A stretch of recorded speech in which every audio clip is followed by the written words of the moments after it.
Vriende, baie welkom by ons diens vanmôre. Laat my net toe om te sê dat Annette het my gevra dat as enigiemand van julle, miskien op julle fone of op julle rekenaars foto's van Frans het, om dit asseblief vir haar aan te stuur. Hulle wil 'n mooi, noem hulle dit nou slideshow, aan mekaar sit ook om net sy lewe te herdenk. So asseblief, as een van julle, ek sal dit as 'n WhatsApp ook uitsit, as een van julle die tipe van foto's het. En ek wil net vanmôre sê, ek gaan hom mis daar. Ek het altyd daar gesit, gaan hom mis daar. Kom ons bid saam voordat ons die Here se woord vanmôre open.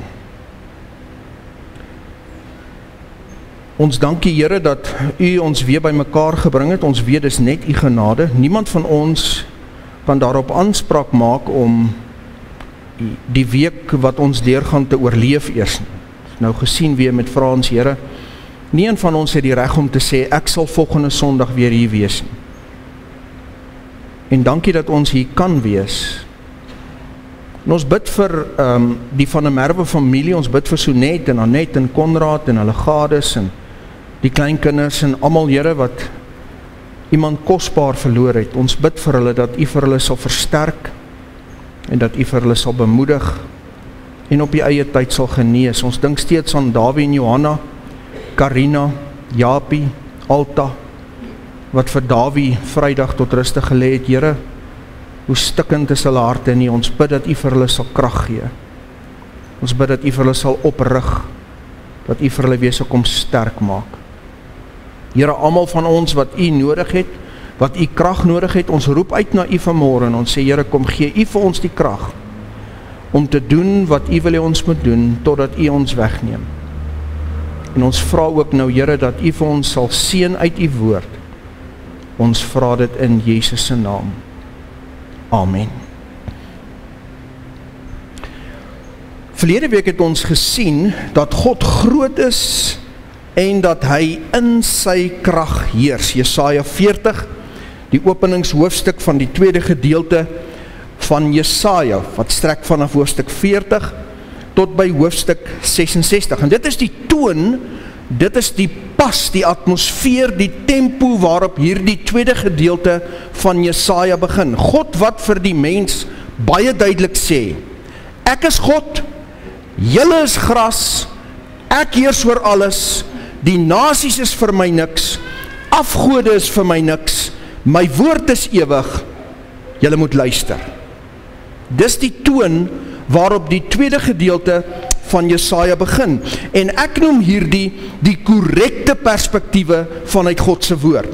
Dis die korrekte perspektiewe wanneer 'n mens besef, ek is nie God nie, daar is 'n God en ek is net gras. Dis 'n baie suiwer perspektief. En dit kom reguit uit die woord van die Here. En dit is die enigste vertrekpunt waarop ons die tweede deel van Jesaja kan verstaan. Die tweede deel van Jesaja sal byvoorbeeld glad nie sin maak vir iemand wat nie wil erken dat God God is nie. Die tweede deel van Jesaja sal ook glad nie sin maak vir iemand wat nie die spesiale verhouding tussen God en sy volk wil erken nie. Kom ons gaan dan vandag voort na hoofstuk 41. Die tema vandag is die ek sal hoofstuk. Die ek sal hoofstuk. Die opskrif van hierdie hoofstuk in ons Afrikaanse Bybel is Kores deur die Here verwek. In die Engelse Bybel is die opskrif Fear not, I am with you. Guzik gee aan hierdie hoofstuk die opskrif Fear not en som dit op as Reasons to not be afraid. Hierdie hoofstuk open met die woorde van vers 1. Die van julle wat 'n Bybel het, blaai soontoe en maak oop om saam met my deur hierdie hoofstuk te werk. Luister na die woorde. Luister in stilte na my, o eilande, en laat die volke nuwe krag kry, laat hulle aankom, laat hulle dan spreek, laat ons saam na die gereg gaan.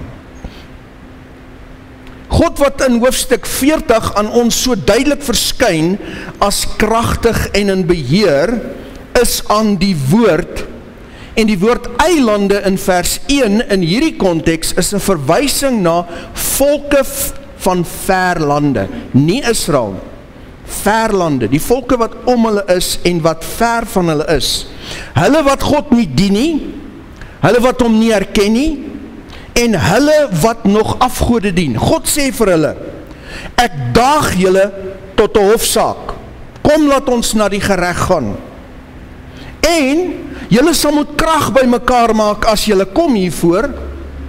En wanneer julle kom, en julle kom in my teenwoordigheid in, kom in stilte en met respek.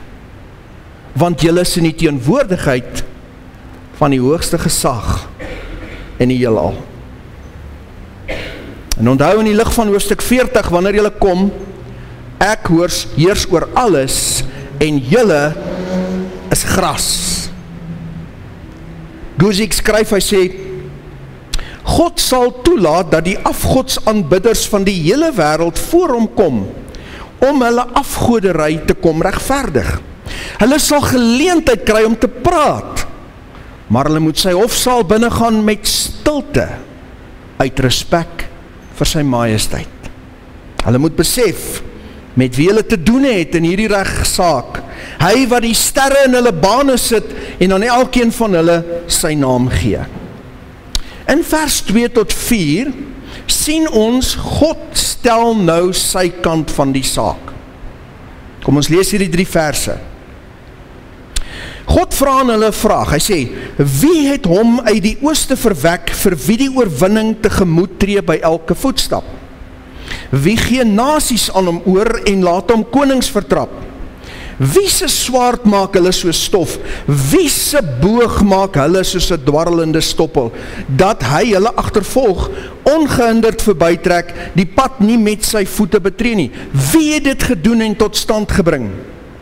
Hy wat die geslagte roep van die begin af, ek, die Here, die eerste, en by die laaste is ek dieselfde. Die meeste Bybelkenners is dit eens dat God hier praat van koning Kores. Dis hoekom die opskrif van hierdie hoofstuk ook is, Kores deur die Here verwek.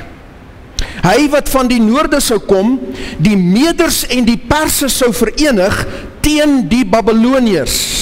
Hy wat die Babyloniërs uiteindelik sou verslaan en die volk van God sou verlos uit hulle Babyloniese ballingskap. Nou vriende, ons moet nou mooi verstaan, Jesaja is tot op hierdie punt besig gewees om te profeteer dat die volke 100 jaar later deur die Babyloniërs in ballingskap sou gaan. Nou profeteer hy deur die Heilige Gees dat 70 jaar na dit Kores die Babyloniërs sal vernietig. Guzik haal vir Wolf aan wat skryf, gebore oos van Babylon in wat nou Iran is, sou Kores van land na land beweeg en elke koning op sy pad verslaan. Kort na 550 voor Christus kon Kores dit regkry om die Medes en die Perse te verenig en om die magtige koninkryk van Lydië in Klein-Asië te verslaan. En daarna het hy suid gedraai na Babylon. Bultema voeg by aangaande Kores dat hy sê beide sekulêre en heilige dokumente stel hom voor as 'n regverdige en 'n goeie koning. En hy kan regverdig genoem word of soos die teks dit eintlik sê, geregtig, veral omdat hy God se regverdige wraak op Babylon uitgevoer het en die verlossing van Israel bewerk het. God roep die nasies by mekaar in sy hofsaal en hy sê vir hulle, 170 jaar voordat dit gebeur, sê ek vir julle dat Kores sal kom uit die noorde en hy sal Babylon verslaan. En ek sê dit vir julle omdat ek weet dit gaan gebeur en omdat ek dit gaan laat gebeur, want ek is in beheer. Hy weet vooruit, want hy is die outeur van die geskiedenis. Ons weet God word nooit onkant gevang of verras nie. Hierdie hele verhaal is sy verhaal, en hy sê dan ook baie duidelik in hierdie eerste paar verse, ek is die eerste, en ek is die laaste. En hy sê, ek sal my volk verlos, en hulle weer terugbring na Jerusalem. In Openbaring, aan die einde van die Bybel, sien ons in hoofstuk 1 vers 17 en 18, toe Johannes soos 'n dooie aan sy voete val, vers 17 sê, en hy het sy regterhand op my gelê en vir my gesê, moenie vrees nie. Hier is dit weer, ek is die eerste, en ek is die laaste. Ek is die lewende, en ek was dood, en kyk, ek leef tot in alle ewigheid, en ek het die sleutels van die doderyk en van die dood. In Openbaring 22 vers 13, aan die heel einde van die Nuwe Testament, ek is die Alfa en die Omega, vers 13, die begin en die einde, die eerste en die laaste. Dis dieselfde persoon, wat besig is om te praat. Hier in Jesaja sit God die nasies van die verlande op hulle plek, hulle wat hulle afgode aanbid. Dis asof hy hulle uitdaag. En vir hulle sê, hey, julle met julle tannestokkie spiese, en julle gode wat omval, weet julle met wie julle te doen hier? Met die lewende God, wat ewig is, en alles weet, met die Almagtige wat sal doen wat hy doen, wat konings aanstel en konings afstel, en wat die magtige Babyloniërs deur Kores sal vernietig. En vriende, vir ons wat hierdie dinge lees aan die einde van hierdie laaste gedeelte van die bedeling van die kerk, wat 'n wonderlike bemoediging is dit nie vir ons nie. Want net soos wat God die werklike Babylon vernietig het deur Kores wat hy gebruik het, so sal God ook aan die einde van hierdie bedeling die geestelike Babylon, waarna ons reeds gekyk het in vorige boodskappe, totaal vernietig. Totaal.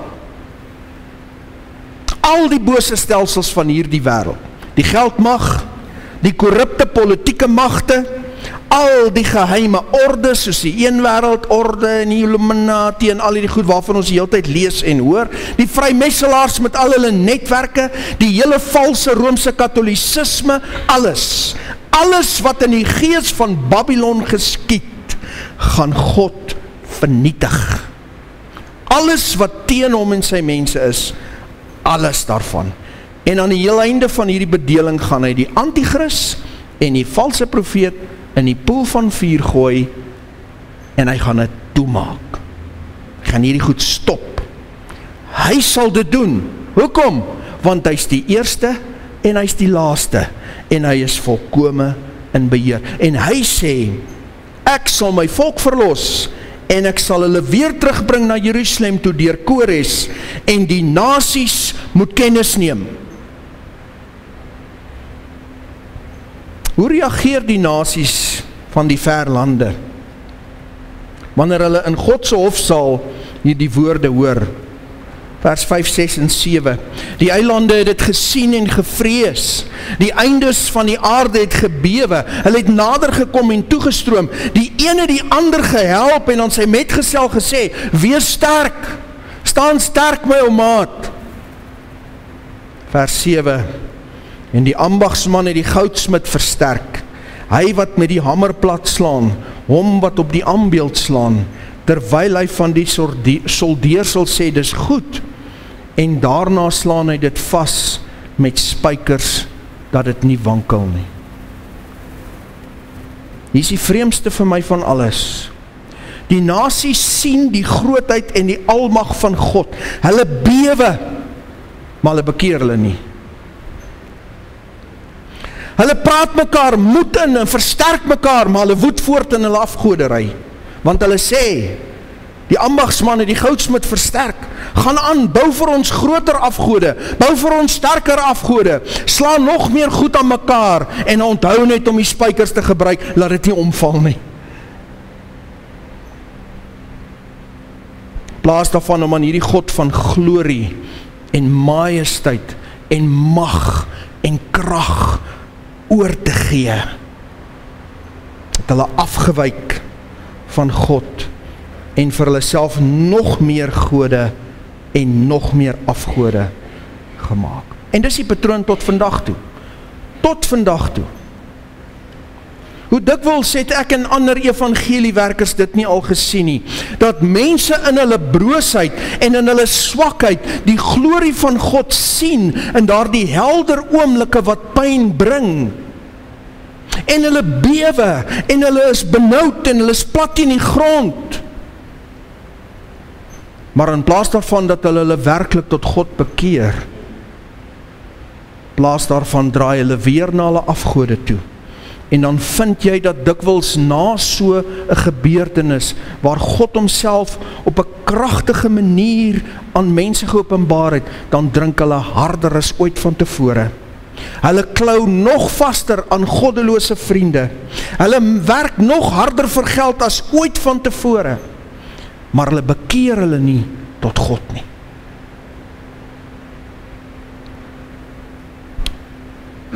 En so is dit ook met die nasies van hierdie wêreld. Hulle sien die grootsheid van God. Hulle bewe, maar hulle bekeer hulle nie. Die nasies bly teen God kies. En daarom draai God sy aandag weer terug na sy volk toe vanaf vers 8. Hy bemoedig hulle. En in ons Afrikaanse Bybel is die opskrif van hierdie gedeelte, laat Israel sy verlossing verwag. Vers 8. Maar jy, Israel, my knegt Jakob, wat ek uitverkies het, nageslag van Abraham, my vriend, jy wat ek gegryp het van die eindes van die aarde en van sy uithoeke geroep het, en ek het aan jou gesê, jy is my knegt, jou het ek uitverkies en jou nie verwerp nie. Die dag toe God Abraham roep uit Ur van die Galdeërs en Abraham sê ja en hy volg God se roepstem. Van daardie oomblik af het daar 'n baie spesiale verhouding ontstaan tussen God en Abraham en God en Abraham se nageslag. Koning Josafat bid jare later hierdie gebed in 2 Kronieke 20 vers 7. Het u onse God nie die inwoners van hierdie land voor u volk Israel uitverdrywe en dit vir ewig aan die nageslag van Abraham, u vriend, gegee nie? Jakobus in die Nuwe Testament skryf in Jakobus 2 vers 21, is Abraham ons vader nie uit die werke geregverdig toe hy Isak sy seun op die altaar geoffer het nie? Sien jy dat die geloof saamgewerk het met sy werke en dat die geloof volkome geword het uit die werke? En die skrif is vervul wat sê, en Abraham het God geglo en dit is hom tot geregtigheid gereken en hy is 'n vriend van God genoem. Die spesiale verhouding tussen God en sy volk bestaan tot vandag toe. Daarom sê hy vanaf vers 10 tot 13 vir sy volk, moenie vrees nie, my hulp is naby aan julle. Wees nie bevrees nie, want ek is met jou. Kyk nie angstig rond nie, want ek is jou God. Versterk jou, ook help ek jou, ook ondersteun ek jou met my reddende regterhand. Kyk, hulle almal sal beskaam staan, en in die skande kom wat op jou toornig is, hulle sal word soos niks, en jou teeparty sal omkom. Jy sal hulle soek, maar hulle nie vind nie. Die manne wat met jou twis, hulle sal word soos niks, en soos 'n nietige ding, die manne wat teen jou oorlog voer. Want ek, die Here jou God, gryp jou regterhand aan, ek wat vir jou sê, wees nie bevrees nie, ek help jou. Guzzi skryf, dit is deels 'n uitwerking van God se belofte aan Abraham in Genesis 12 vers 3, waar God vir hom gesê het, ek sal seën die wat jou seën, en ek sal hom vervloek wat jou vervloek. God het nog altyd Jode-haters en nasies wat hulle haat verpletter, en in die bewind van die Messias sal hy hulle heeltemal verpletter. Ek het baie slegte nuus vir die mense wat God se volk haat, vir hulle wat God se volk wil vernietig, Iran en sy bondgenote, en ook die arme regering van ons land, foei tog. Hulle het hulle self verdoem, die oomblik, toe hulle daardie saak in Den Haag teen God se mense aanhangig gemaak het. Die doodsklok het daai dag begin lui vir die ANC. Dis een ding om skelm te wees. Dis een ding om jou land se mense se geld te steel. Dis een ding om swak te regeer. Dis 'n ander ding om die appel van God se oog aan te raak. Ek sal seën die wat jou seën en hom vervloek wat jou vervloek. Dis 'n belofte wat God aan Abraham gemaak het. Dis 'n belofte, vriende, en God breek nie sy beloftes soos die ANC sy beloftes breek nie. God breek nie sy beloftes nie. En wanneer hy sy oordeel oor die nasies bring, wat teen sy volk is, sal dit vir hom absoluut moeiteloos wees, want onthou wat het ons verlede week gesien, die nasies is vir hom soos 'n stoffie in die weegskaal, soos 'n stofkorreltjie in die weegskaal. Vanaf vers 14 tot 16 sê God vir sy volk, wanneer ek aan julle kant is, met my hulp, is niks onmoontlik nie. Wees nie bevrees nie, wurmpie Jakob, volkie Israel. Ek help jou, spreek die Here, en jou losser is die Heilige van Israel. Die een wat vir julle gaan loskoop is die Heilige van Israel. En dan sê hy vir Israel, hy sê, kyk, ek maak jou tot 'n skerp, nuwe dorslee wat baie tande het. Jy sal berge dors en fyn maal en heuwels maak soos kaf. Jy sal hulle uitwan en die wind sal hulle wegneem en die storm hulle verstrooi, maar jy sal juig in die Here en jou beroem op die Heilige van Israel. Guzik haal vir Redpath aan wat skryf, ek weet van niemand anders as die Skepper self wat 'n swak wurmpie kan vat en dit met tande toerus nie, maar ons God kan. En dan skryf Guzik, hy sê ons vind dieselfde idee in Matteus 17 vers 20, as julle geloof soos 'n mosterdsaad het, sal julle vir hierdie berg sê, trek van hier na daar, en hy sal beweeg, en niks sal vir julle onmoontlik wees nie. Vriende, ek voel jammer vir die volke wat teen God se volk is. Soos ek reeds in vorige boodskappe gesê het, hulle het nie 'n idee wat op hulle wag nie. Nie 'n idee nie.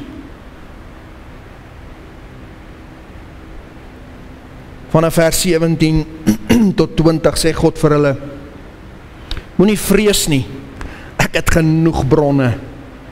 Die ellendiges en die behoeftes soek water, sê hy, maar daar is nie, hulle tong verdroog van dors. Ek, die Here, sal hulle verhoor. Ek, die God van Israel, sal hulle nie verlaat nie. Ek sal riviere op die kaal heuwels oopmaak, fonteine in die laagtes. Ek sal die woestyne waterplas maak en die dorland waterbromme.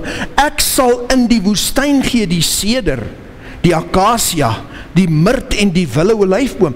Ek sal in die wildernis plant die sipres, die plataan en die denneboom, die almal, sodat hulle almal saam kan sien en beken en opmerk en verstaan dat die hand van die Here dit gedoen het en die Heilige van Israel dit geskape het.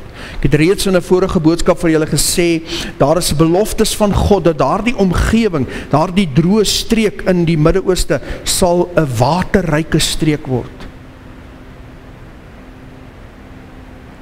Dan roep God weer die afgodedienaars tot die gereg.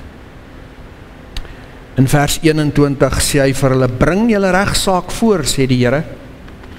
Bring julle bewysgronde aan, sê die koning van Jakob. Hier is die enigste plek in die Bybel waar die term die koning van Jakob gebruik word. Nêrens anders sal jy dit ooit vind nie. Net hierdie plek, die koning van Jakob. En dan volg God se kruisondervraging van die nasies.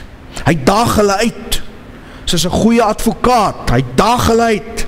Hy sê vanaf vers 22 tot 24, laat hulle aanbring en ons te kenne gee wat gaan gebeur. Julle is mos gode, kom vertel vir ons wat gaan gebeur.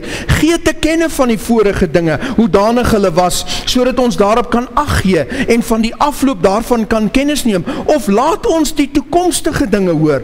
Gee te kenne wat later sal kom, man, sodat ons kan weet dat julle gode is. Ja, doen goed of doen kwaad, dat ons verbaas kan staan en dat ons dit almal saam kan sien. En dan sê hy vir hulle, kyk, julle is niks, en julle werk is niks. 'n gruwel is hy wat julle uitkies. God sê vir hulle, doen iets. Doen iets. Bewys vir ons dat julle gode is. Doen sleg of doen goed. Vertel ons van die vorige dinge. Vertel ons van wat moet kom. Doen net iets. Maar hulle kon nie. Het is amper soos Elia met die Baal profete. Hy sê vir hulle, roep harder man. Miskien is Baal badkamer toe, roep harder. En hulle kerf hulle self. En hy spot met hulle, hy sê vir hulle, nee, julle moet harder roep man, die man sit in die badkamer.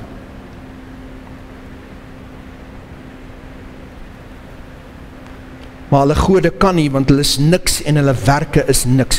En tot vandag toe weier mense om God te aanbid. Hulle aanbid eerder hierdie nuttelose afgode wat tot geen nut is nie. Redpath skryf, hy sê, vandag is afgoderry steeds 'n gruwel. Alhoewel min mense voor fisiese standbeelde buig, maak baie steeds hulle eie opinies die God wat hulle respekteer. Ek het dit verlede week genoem. Hy sê die wêreld aanbid steeds eerder 'n skepsel as sy skepper. En ons weet die afgode is niks. 1 Korintiërs 8 sê Paulus vir ons, vanaf vers 4 tot 6, moenie eers bekommerd wees oor vleis wat aan afgode geoffer is. Ek sê, as julle ingaan in die slaghuis, moenie eers vra of het aan afgode geoffer is nie, want 'n afgod het geen mag oor jou nie. 'n Afgod is niks. Kan jou nie beïnvloed nie. Die afgode het geen krag nie. Daarom weet ons wat die uitslag gaan wees. Die uitslag is eenvoudig, die uitslag van hierdie hofsaak. Die afgode is hulpeloos en die mens is broos en kragteloos. Daar is werklik niemand soos God. As die afgode dan nie wil praat nie, sal God praat, vers 25 tot 29. En nou vertel hy van Kores. Hy sê, ek het uit die noorde een verwek en hy het gekom van die opgang van die son af. Een wat my naam sal aanroep en hy kom oor die owerstes soos oor modder en soos 'n pottebakker die klei trap. Wie het dit te kenne gegee van die begin af dat ons daar kennis van kan neem of van tevore al dat ons kan sê hy het reg? Ja, daar is niemand wat dit te kenne gee nie. Ja, niemand wat dit laat hoor nie. Ja, niemand wat julle woorde hoor nie. As die eerste sê ek aan Sion. Kyk net daar wat sê. Is die eerste, ek is die eerste. Sê ek aan Sion, hier is dit. En aan Jerusalem gee ek 'n verkondiger van goeie boodskap. En ek kyk rond, maar daar is niemand nie. En onder hulle nie, maar daar is geen raadgewer dat ek hulle kan vra en hulle antwoord kan gee nie. Kyk, hulle is almal niks, hulle werke is niks, wind en nietigheid is hulle gegote beelde. In teenstelling met die afgode wat niks weet van die toekoms nie, weet God reeds 170 jaar voordat dit gebeur, dat hy Kores uit die noorde sal bring om die Babyloniërs te vernietig en sy volk terug te vat na Jerusalem.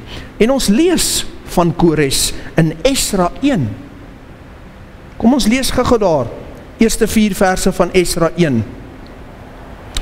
En in die eerste jaar van Kores, die koning van Persie, het die Here, sodat die woord van die Here uit die mond van Jeremia vervul sou word, die gees van Kores, die koning van Persie, opgewek, dat hy 'n oproep deur sy hele koninkryk laat gaan het, selfs ook skriftelik om te sê.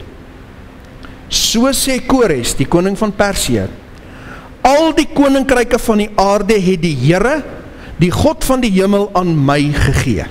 Hy erken dat God het dit aan hom gegee, was nie hy nie. En hy het my opgedra om vir hom 'n huis te bou in Jerusalem wat in Juda is. Presies soos God gesê het. Enige een onder julle wat aan sy volk behoort, mag sy God met hom wees, en laat hom optrek na Jerusalem wat in Juda is, en die huis van die Here, die God van Israel, bou, want hy is die God wat in Jerusalem is. En enige een wat oorgebly het, in enige plek waar hy as vreemdeling vertoef, hom moet die manne van sy woonplek ondersteun met silwer en goud en met goed en met vee en met vrywillige gawes vir die huis van die God wat in Jerusalem is. presies soos God gesê het, dit sal wees. Bultema skryf, Kores het die grootste respek vir God gehad, soos ons sien in sy proklamasie oor die bevryding van Israel. Daarin sê hy tereg, dat dit God was, wat al die koninkryke van die aarde aan hom gegee het. Guzik skryf, nie die afgode nie, hulle weet niks. Nie 'n mens nie, want ek het gekyk en daar was geen mens wat 'n woord kon antwoord nie. Hulle is inderdaad almal waardeloos, hulle werke is niks. Uiteindelik word die uitspraak na die verhoor gelees. In die groot skema van dinge, sê die uitspraak, is al die grootheid van die mens waardeloos en al sy groot werke niks. En van die afgode, wel, hulle gevormde beelde is slegs wind en verwarring. Wanneer 'n mens hierdie hoofstuk lees, sien jy oor en oor deur hierdie hoofstuk, dat God vir Israel sê wat hy vir hulle gaan doen. Daarom word hierdie hoofstuk die groot ek sal hoofstuk in die Bybel genoem. Ek sal jou versterk, vers 10. Ek sal jou help, vers 10, 13 en 14. Ek sal jou ondersteun met my reddende regterhand, vers 10. Ek sal van jou 'n nuwe dorslee met skerp tande maak, vers 15. Ek sal riviere oopmaak in verlate hoogtes, vers 18. Ek sal die woestyne waterplas maak, vers 18. Ek sal die akasia boom in die woestyn plant, vers 19. Ek sal die sipres in die woestyn sit, vers 19. Ek sal aan Jerusalem een gee, wat 'n goeie tyding bring, vers 27. Ek sal, sê God. Ek sal. Hierdie hoofstuk is 'n merkwaardige kontras met hoofstuk 14 van Jesaja. En dit is waar ons die ek sal stellings van Satan vind. Kom ons lees hulle gou. Onthou julle, ons het hoofstuk 14 behandel verlede jaar. Ek sal opvaar na die hemel, het hy mos gesê. Ek sal my troon verhef bo die sterre van God. Ek sal op die berg van samekoms sit, het Satan gesê. Ek sal opklim bo die hoogtes van die wolke. Ek sal wees soos die Allerhoogste. Ons weet wat met hom gebeur. Vers 15, ja, in die doderyk sal jy neergewerp word in die diepste van die kuil. Waarom? Want daar is net een persoon, en ek wil jy moet mooi luister na wat ek vanmôre sê.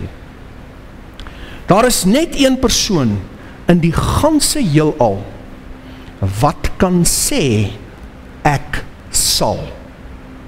Wat mag sê, ek sal. Net een persoon. En dis die God van Abraham, Isak en Jakob. Jakobus waarsku ons as bloedgewastes in die Nuwe Testament, dat ons nie verwaand moet wees nie. Kom ons lees dit net gou, vers 13 tot 17 van Jakobus 4. Kom nou julle wat sê, baie bekende gedeelte, vandag of môre sal ons na die en die stad gaan en daar 1 jaar deurbring en handel drywe en wins maak. Julle wat nie eers weet wat môre sal gebeur nie, want toedanig is julle lewe, dis maar tog 'n damp wat vir 'n kort tydjie verskyn en daarna verdwyn. In plaas dat julle sê, as die Here wil en ons lewe, dan sal ons dit of dat doen. Maar nou roem julle in julle grootpratery, al sulke roem is verkeerd. Wie dan weet om goed te doen en dit nie doen nie, vir hom is dit sonde. Waarom nie? Waarom mag ons dit nie sê nie? Want daar's net een persoon in die heelal wat kan sê, ek sal. Daar's net een persoon in die heelal wat mag sê, ek sal. En dis die God van Abraham, Isak en Jakob. En wanneer hy sê, ek sal, dan sal hy. Hy laat dinge uitspeel soos hy wil. Dit is sy storie. Hy is die eerste en hy is die laaste. Ek herinner my 'n tyd gelede sit 'n sekere bekende persoon wat lief is daarvoor om 'n rooi berei te dra in die hof. En hy sê vir die advokaat van die verdediging, ek sal nog die president van hierdie land word en jy moet daarmee vrede maak. Sê hy wat nie eers weet of hy die volgende môre gaan opstaan nie. Hy wat gras is. Hy wat soos die gras van die veld vinnig sal verwelk soos ons almal. Selfde met verlede naweek, almal is ontsteld, ek sien net hoe gons het op die sosiale media, toe hulle weer gesing het, maak dood die boer, maak dood die boer. Vriende, tussen sing en doen staan God. En weet jy wat is die hartseer werklikheid? Daar's van daardie 90.000 mense wat in daai stadion was 2 weke terug, of verlede naweek, ek kan nie onthou wanneer was dit nie, 'n week of 2 terug, wat al reeds gesterf het. Wat al reeds beleef het dat hulle gras is.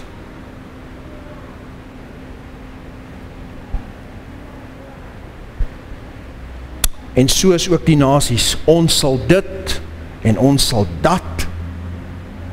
Dis wat die nasies sê. En dan kom God in Psalm 2 en hy sê, waarom woel die nasies en bedink die volke nietige dinge? Die konings van die aarde staan gereed en hulle sê teen God en teen sy gesalfde, laat ons hulle bande stikkend druk, hy wat in die hemel woon lag, hy spot met hulle, dan sal hulle aanspreek in sy toren en in sy grimmigheid sal hy hulle verskrik. Dit is hoe hierdie tweede gedeelte van Jesaja dan begin. Hoofstuk 40 met God wat sê, ek heers en ek is magtig ver verby dit wat jy kan begin om te verstaan. En in die tweede gedeelte sê hy vir ons, ek sal, want ek is die eerste en ek is die laaste. En niemand anderster as ek sal sê, ek sal nie. Al wat jy en ek hoogstens kan sê is, as die Here ons toelaat, sal ons.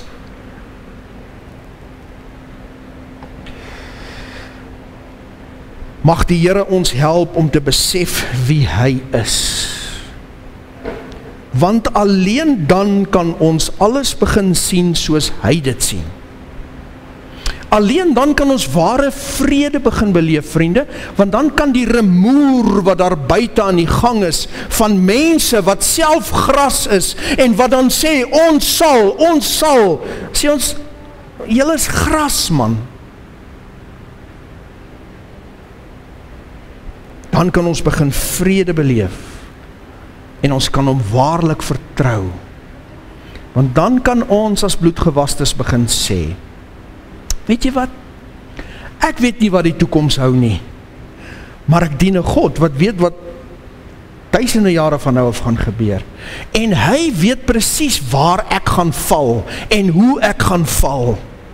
Jy sal nie dit bepaal nie. Hy sal. En hoe dit ook al gebeur, is reg met my. Mag sy naam verheerlik word. Kom ons bid saam. Here, dankie dat ons vanmôre kan weet, U is die enigste persoon in die heelal wat kan sê, ek sal. Want U weet U sal. En U weet, niks sal U stop nie. U word nie moeg of mat nie. U is nie die gras van die veld of die veldblom soos ons is nie. U is God. U is ewig en almagtig.